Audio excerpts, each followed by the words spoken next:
Chef Tank, Big Tom, KitchenAbz, here we are. Chef, you wanted to make a video because you had a little bit of something that you wanted to talk about.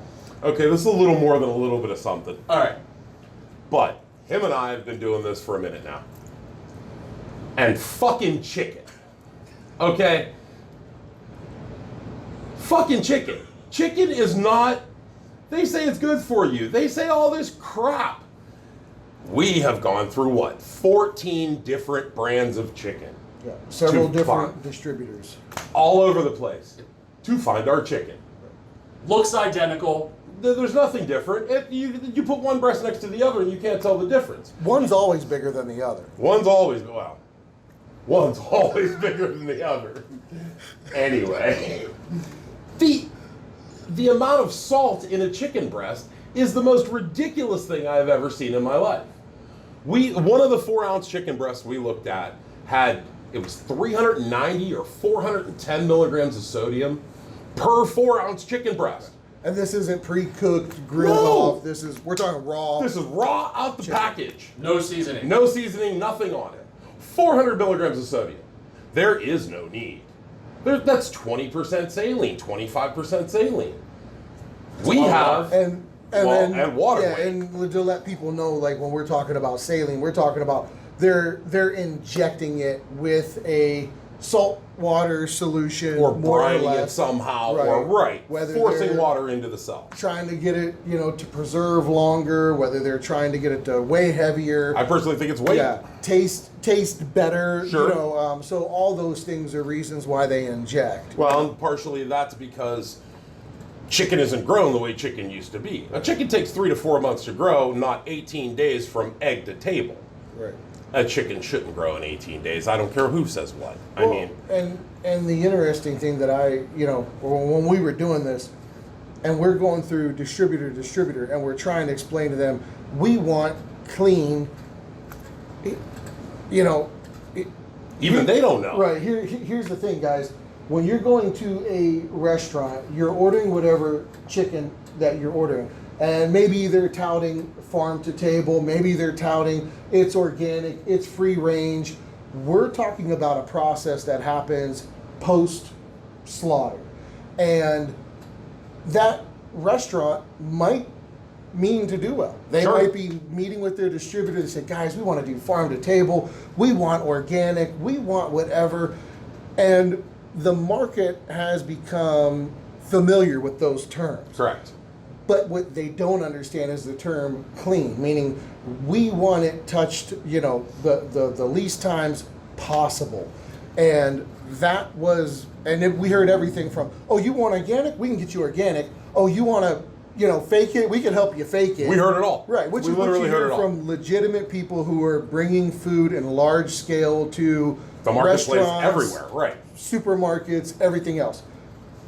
So they are very ignorant in the term of clean, unprocessed food. They don't know. They bring food to the masses in mass quantities to have it available when we all walk in our grocery store, and they're just trying to meet a demand. I had an argument with a chef, a very well-known chef who I will not mention, from the area that said, oh, chicken's chicken.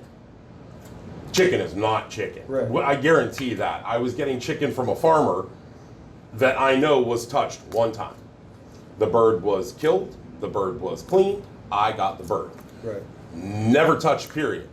In the regular marketplace today, you can't find that. Right. And I mean, I could guess that, if I have to guess, some of that might be the price point of chicken that we don't look twice. Whereas with beef, we're familiar a little bit more with, oh, is that grass-fed? Is that Sure. Angus? Sure. Is that sirloin, ribeye, Sure. filet mignon? Sure. Is it aged? Chicken's just one of those things we take for granted. It's chicken. And, hopefully what we're doing now kind of brings some of this to the forefront for the consumer, whether they're getting our food or they're going to the grocery store. And if they're going to a restaurant, well, you already know. Tank has, he's won several competitions. He's been executive chef at, several notable places. So, I mean, even when you came here, what's typically the game in the kitchen? What can I buy it for? Sure. What's my price point? What's my margin when I sell it? Correct. And how awesome could we make this shit taste? Correct. Correct. And at no point is nutritionals taken into that effect. you want a happy customer, you want them to come back Correct. and love the meal. All And- the salt, all the butter. Well, Yeah. and that's I mean, in a regular restaurant, especially upscale, that's how you fix something. White wine, butter, Yeah. bacon grease. That's- Come on, baby, bacon Yeah. grease all day. But if you don't actually know what the product is, and we're talking, these are major chicken distributors. Like the people that are supplying probably half the chicken to the U.S. are pumping 20% saline into it. So you're basically paying for 20% salt water, which you're getting ripped off for, and you're adding way more sodium than you even know is in there.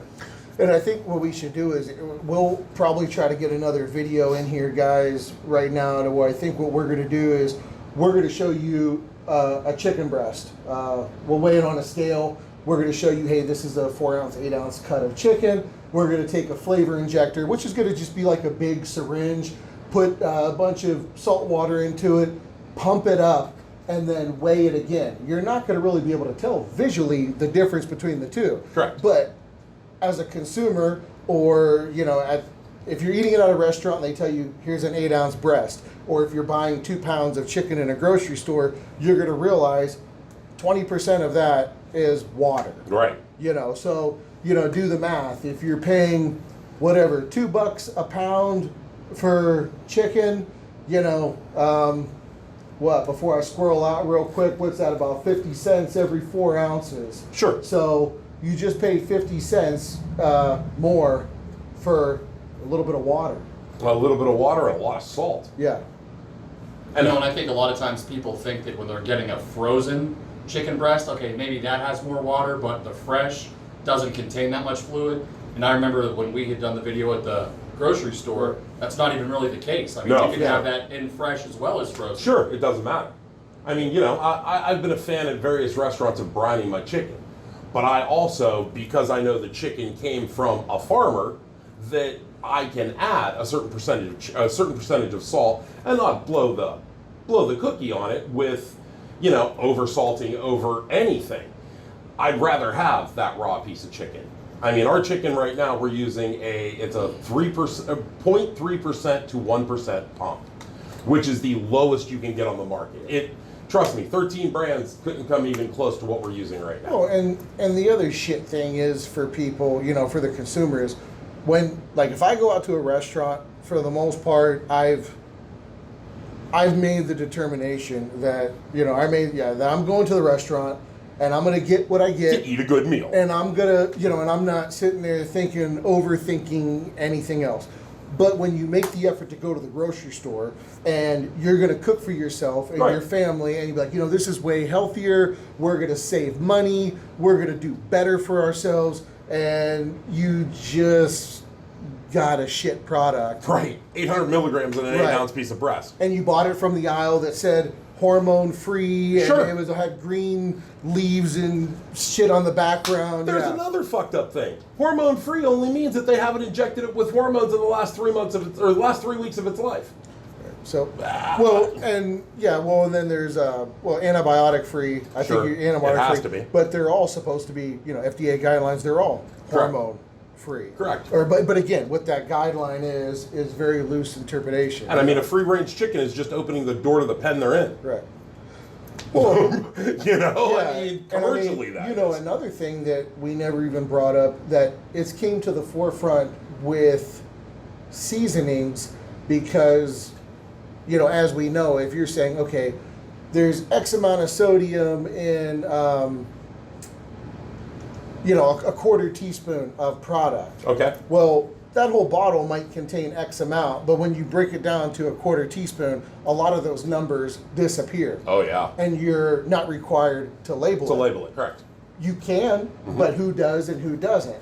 So, you get into this ethical thing with A little bit of integrity in labeling. right, and other people, you're caught in this market of you're trying to be honest and have integrity when everybody else isn't, even though your product is better. Sure. But you're the one disclosing all the numbers. Correct. So, that sodium count that they're giving, that's the other thing we noticed when we went to the Walmart video. Some of these packages are based on 4 ounces of product. Some of them are based on 3 ounces of product.